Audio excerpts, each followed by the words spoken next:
Calon Gubernur Sumsel nomor urut 1 Herman Deru meresmikan posko korwil kampanye pasangan HDCU di Kabupaten Banyuasin yang dihadiri ribuan pendukung dan simpatisan Palembang HDCU.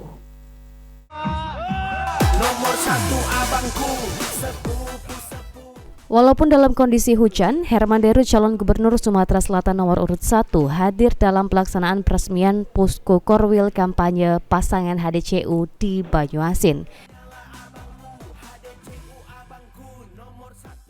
Kedatangan Herman Deru telah ditunggu oleh pendukung dan juga simpatisan calon gubernur dan wakil gubernur nomor urut 1.